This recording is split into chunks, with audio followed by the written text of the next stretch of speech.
Well, good morning. It is Friday, December 8th, 2023, and I am Kenny Polcari, your host of the party, and here are the things you need to know. Well, first of all, my video yesterday, for some reason, did not download to YouTube, so there's a missing video in the cycle. But anyway, I'm hoping that today's actually doesn't have a problem in downloads. In any event, here are the things you need to know about what happened yesterday. So ready? Get ready.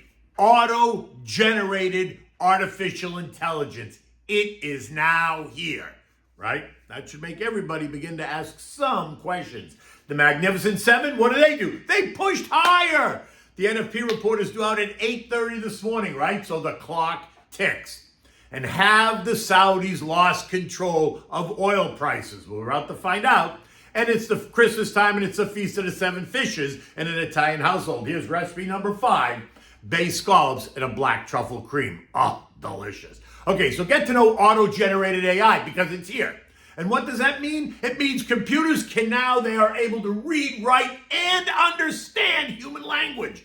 Did you understand me? They are now capable of understanding, reading, and writing the spoken word and the written word. So welcome to the new world. And AI is at center stage, of course. Markets, investors, traders, and algos got all revved up yesterday after it became even clearer that the AI boom is the story and will keep being the story, firing gains. Google up 5.3% yesterday, introducing Gemini, supposed to be the largest and most capable AI model ever built, which makes me wonder whether or not we should all be a little bit nervous. AMD up 10%, pledging that their new accelerator chips will be able to run all this software even faster than the competitors. And as you might expect, that ignited the Magnificent Seven, right? And the broader market, sending them all higher on the day and the year. Microsoft up 0.6%, 52% in the year. Amazon up 1.6 or 75% year to date. Meta up 3%, up 172%. Nvidia up 2.4% or 218%. Apple up another 50%, and Tesla is up 98% year to date. All this shows that the AI revolution continues to drive investor sentiment, investor excitement, and productivity into the new year and beyond. And this sent anything tech higher. Cybersecurity up half a percent. Semis up 2.7%. Disruptive tech up 0.5%. Robotics and AI up 0.7%. At the end of the day, though, the Dow rose 68 points, S&P gained 36. The Nasdaq up a whopping 200 points or 1.4%. The Russell added 16 points, and the transports gained 70. Treasury prices fell just a little bit. The TLT was down 0.5%, the TLH down 0.4. And that pushed the 10-year up. 10-year yield up to 4.15%, the 2-year up to 4.6%, the 30-year went to 4.28%, and the 3- and 6-month bills are yielding 5.24% and 5.15% respectively. Oil continues to churn here around $70 as it appears that OPEC Plus just might be losing grips on the oil market. Recall that they announced that additional 1 million barrels per day of cuts in late November, but that has done little to change the narrative, leaving so many skeptical that they're going to be able to pull it off, even as the Crown Prince and Russian President Putin assume that they can. Remember, there's little incentive for some of the smaller suppliers to adhere to these OPEC-driven production demands. In addition, new supplies are coming from who? The non-OPEC members, with the U.S. being at the top of the list, and that is once again causing agita for OPEC. Again, the story is all about the slowing global economy, leading to a deteriorating demand, something that I don't subscribe to, but listen, who am I? But it is what it is. You can't argue with the fact that oil is now down 22% off the recent high, right? We have opposing views here. The EIA and OPEC are betting on demand to increase in 24, while the IEA is betting that demand is going to fall in 2024. And again, that's what makes a market, right? There are buyers, there are sellers. There are people that believe on one side and people on the other. Now, remember what I said yesterday, moving into the yesterday morning about the economic data, right? The Challenger job cuts. So if you don't remember, here it is. The Challenger job cuts report measures the change in the number of job cuts year over year announced by employers. And yesterday, the number came in at down 40%, which sounds like a great number. right? Cuts were 40% lower than they were last year. But don't be fooled. Yesterday, they announced 45,000 cuts, right? Down from 78,000 a year ago. So that's good, right? Well, it's also 24% more than the 37,000 job cuts announced last month. So which is it, good or bad? Well, I guess it depends on what you want to look at. If you want the positive story, you're going to look at the year-over-year number. If you want the realistic story, then you're going to look at the month-over-month number to see the trend is going back up. In the end, the story suggests that the job market is weakening and that many employers have taken down that help wanted sign. And while some will say it is normalizing, Andy Challenger, Senior VP at Challenger Grain Christmas, expects to see more layoffs going into the new year, and that should send the unemployment rate higher. Now, and what's really interesting, when you dig down, you see the tech sector is really getting hit the hardest, right? So I guess AI is putting some of those guys out in the street. We've seen 163,000 job cuts in tech in 2023, which is up 102% over this time last year. Retail has cut 78,000 jobs this year, up 283%. Healthcare cut 99%, right? 99% increase, 57,000 cuts. Financial firms are up 189%, or 51,000 cuts. In the end, the message that companies are expecting slower growth. So they're cutting overhead to save their profit margins. And they are using smart technology, think auto-generated AI, to do what? Replace some of those jobs.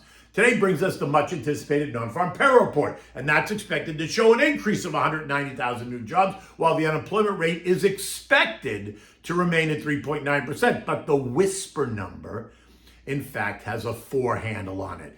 Average hourly earnings month over month up 0.3, with the year-over-year numbers expected to be up 4 full percentage points. U.S. futures this morning are mixed. The Dow's up 60, the S&P's up 5, the Nasdaq was down 17, and the Russell's up 2. And while the Dow and the S&P are kissing all-time highs, they do feel a bit tired. And there appears to be plenty of resistance right here, especially as we wait for today's non-farm payroll report, right? This is being defined as pivotal because there are big bets on the outcome.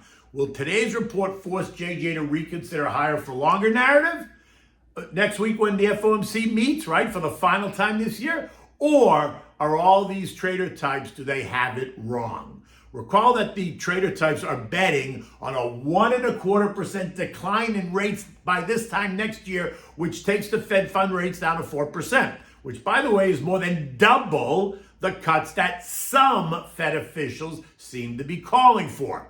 In the end, JJ has basically assured us that he's likely done raising, but he's not calling for any rate cuts anytime soon, actually calling those calls for rate cuts as premature. European markets are a bit higher this morning, gold is churning in place, and the VIX continues to bounce around the bottom, getting more and more complacent with each passing day. And if stocks, as if stocks will never go down again, right? And you know what that means, and you know what I think, right? I think the VIXY, the VIXY, is a cheap and simple insurance policy to help hedge your long bets in the event that we hit a hole, right? Now, the S&P closed at 4585, up 36 points after bouncing between 4565 and 4590. All eyes are going to now be focused on the clock. 8:30 is going to bring us the moment that we're all going to get ready for, and then we're going to see how the algos and traders react. I repeat, they want to take us, the algos want to take us to the 2023 highs of 4608 just to see if resistance is really there, and I think it is. And if the report shows any weakness, less than 190,000 jobs, then it just might go there. A stronger job report is going to give them a chance to reconsider what they think the bets should be. Now, while the move up feels great, there's been some consolidation, right? Stocks are short-term overbought, and bond yields, I think, are short-term oversold. So do not be surprised to see them rebalance. That's if they let it rebalance. Now, remember, we've been talking about how the market is priced for perfection and a soft landing and double-digit earnings growth in 2024 and rate cuts sooner than expected. March, right? That's when they expected, which I think is ridiculous. And while I'd love to see all of that come true, I'm not going to be surprised if it doesn't, right? If you're investing, you're good, right? Because you're participating. If you have more money to put to work, you can be patient, be passive. Do not chase, right? Let them come to you, right? And if you're just starting out, go slow. Understand your risk profile. Talk to your advisor. Understand where you are in the life cycle. Call me to discuss. I'm always happy to discuss it. Okay.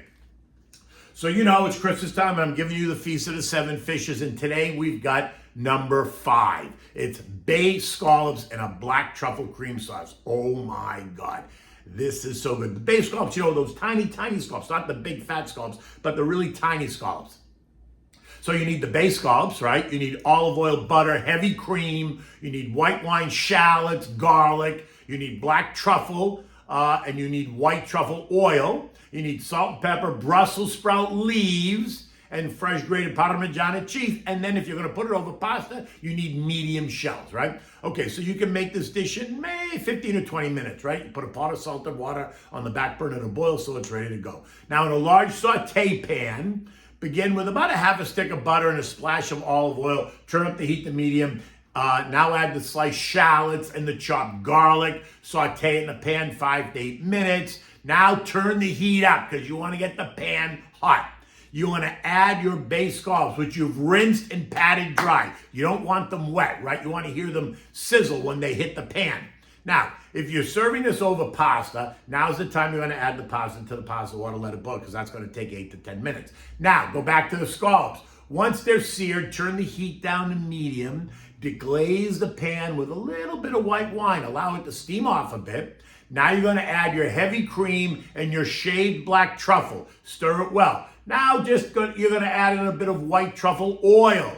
This is key. Don't add too much because it's very potent. You want to add it, taste it, mix it, right? If you need a bit more, do so, but go easy because you can't take it out once you overpower it.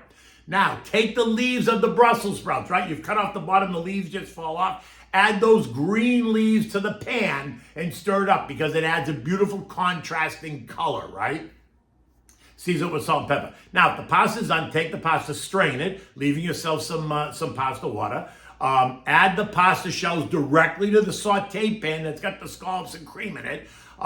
Mix it up. Pour about a half a ladle of pasta water in the pan and mix it well. Taste it and adjust it if necessary. Now add a handful of grated cheese, the Parmigiana cheese, and mix it well. You're going to notice that the shells capture the scallop and some of the cream sauce. It's really, really perfect. You want to serve this immediately after you make it. You want to serve it immediately with your favorite white wine. But you're going to put this in a big bowl on Christmas Eve night when you have your buffet table, and you're going to put it there with all the other fishes that I've given you so far, and still the 2 more that I need to give you. Once we get through the 7 fishes, we're going to go into appetizers and maybe even some holiday drinks, and of course, desserts. In any event, it's Friday. It's going to be a beautiful weekend here. I'm going to get my Christmas tree this weekend. The sun's coming out. It's going to be about 75 to 80 degrees and perfect. Until Monday, take good care.